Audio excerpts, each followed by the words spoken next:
Let's just jump right in, shall we? Welcome to The Explainer. Today we're tackling something absolutely fascinating, the literal engineering of human behavior change. You see, public health, it's not just handing out some trifold brochures and crossing our fingers hoping for the best.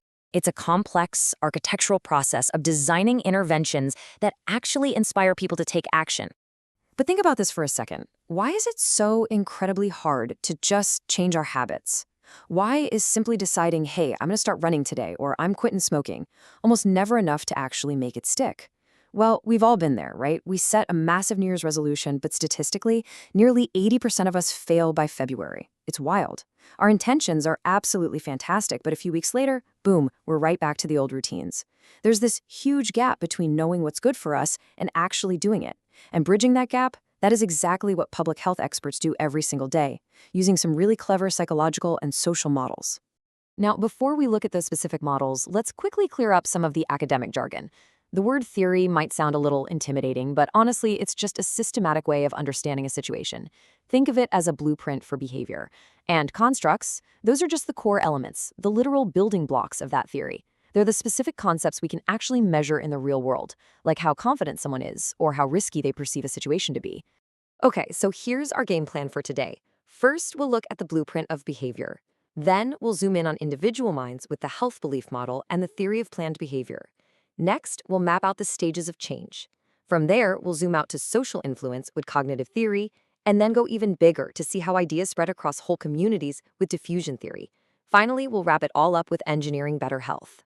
Starting off with Section 1, the blueprint of behavior, mapping the ecological approach. To truly get why people do what they do, we can't just look at a person in a total vacuum. We have to look at the whole environment they live in. Behavior change operates on multiple levels, almost like a spatial journey. Let's take quitting smoking as an example. We start right at the intrapersonal level, literally inside the person's head. Do they truly grasp the health risks? Then we take a step outside to the interpersonal level. Do their closest friends and family smoke around them? And finally, we float way up above the city to look at the community level.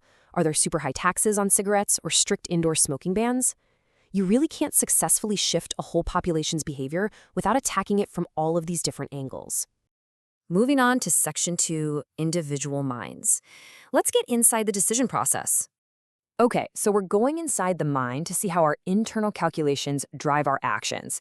And we're looking at two major heavy hitters here. First up is the health belief model, which basically maps out a split-second mental calculation. It all starts with a cue to action. Say you see a really intense, highly targeted TV ad about lung disease. That cue instantly forces you to weigh your perceived threat.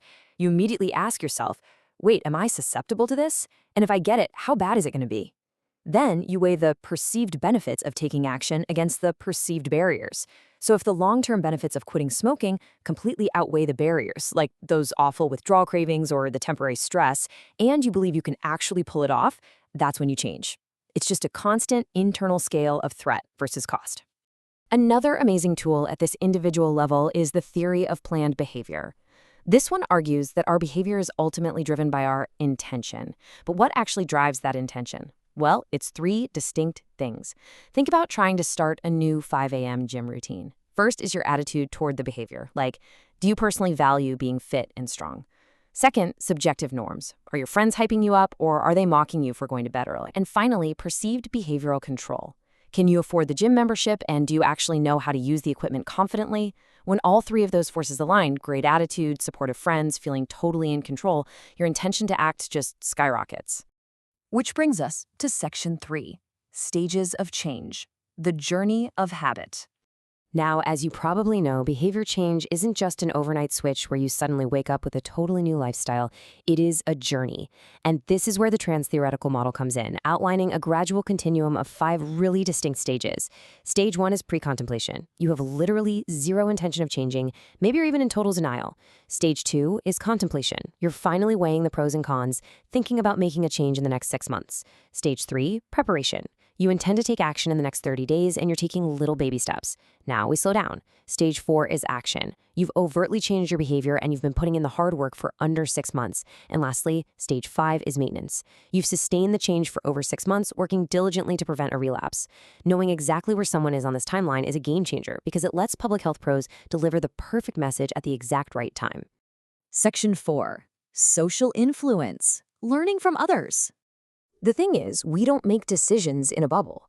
We learn from the people around us.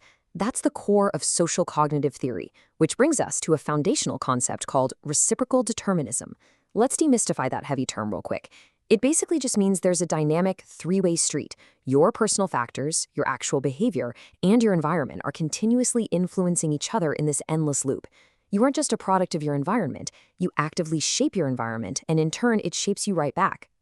You see, we don't just learn by doing. We learn a ton through observational learning, just by watching others. If you see people your exact age, from your exact background, crushing a workout in a newly rehabilitated community park, you learn that you can totally do it too. Seeing your peers succeed directly builds your self-efficacy, which is that supreme confidence in your own ability to get it done. Combine that with behavioral capability, meaning you actually have the knowledge and skills to exercise safely, and self-regulation, where you set your own goals and monitor your progress, well, you have an incredibly powerful, interconnected recipe for sustained behavior change. Section 5. Spreading ideas. The wave of adoption. So, what happens when we zoom all the way out to the macro, community level? How does a brand new health program or even a shiny new wearable fitness device spread across a massive population?